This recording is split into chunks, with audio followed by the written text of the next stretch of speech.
കൊല്ലം എസ്.എൻ. കോളേജിൽ കവിയരങ്ങ് നടത്താൻ അനുമതി നിഷേധിച്ചതിനെ തുടർന്ന് കവാടത്തിന് മുന്നിൽ വിദ്യാർത്ഥികൾ പ്രതിഷേധ കവിയരങ്ങ് സംഘടിപ്പിച്ചു.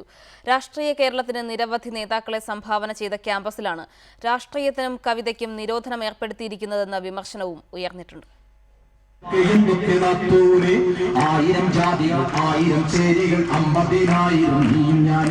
അവസാന നിമിഷമാണ് വിദ്യാർത്ഥി രാഷ്ട്രീയം നിരോധിച്ച ക്യാമ്പസാണെന്ന ന്യായം പറഞ്ഞ് കവിയരങ്ങ് നടത്താൻ എസ്.എൻ. കോളേജ് മാനേജ്മെന്റ് സർവകലാശാല യൂണിയന് അനുവാദം നിഷേധിച്ചത്.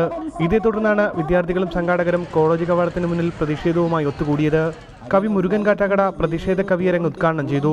വിദ്യാർത്ഥി സാംസ്കാരിക പ്രവർത്തകരെ അഭിനന്ദിച്ചുകൊണ്ട് വളരെ താഴ്മയോടെ ഈ കവി സമ്മേളനം ഉദ്ഘാടനം ചെയ്തതായി അറിയിക്കുന്നു. നിവർന്നു നിൽക്കുവാനാകതകം നോവുന്നു, ചെറുതിന്റെ ഉള്ളിലഗ്നിത്തിടം വേറുന്നു, ചെറുതിന്റെ ഉള്ളിലഗ്നിത്തിടം വേറുന്നു. കിനാവ് എന്ന കവിത ചൊല്ലി മടവൂർ കൃഷ്ണൻകുട്ടിയും പ്രതിഷേധത്തിന്റെ ഭാഗമായി. കാലമൊന്നായി കരയുമ്പോൾ വിളയാകെ കരിയുമ്പോൾ കാണമെങ്ങനെ നമ്മൾ വിൽക്കും ഓണമുണ്ണാനായി. എഴുത്തുകാരി വൃന്ദയും പ്രതിഷേധ കൂട്ടായ്മയിൽ അണിചേർന്നു.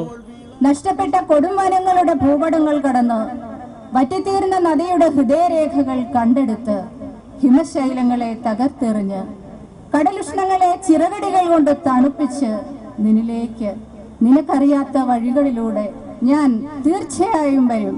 BJP SNDP കൂട്ടുകെട്ടിന് ശേഷം എസ്.എൻ. കോളേജുകളിൽ SFIയുടെ നേതൃത്വത്തിലുള്ള സർവകലാശാല യൂണിയന് പ്രവേശനം അനുവദിക്കാത്തത് സ്ഥിരം സംഭവമാണെന്നും സംഘാടകർ ആരോപിച്ചു. റിപ്പോർട്ടർ കൊല്ലം.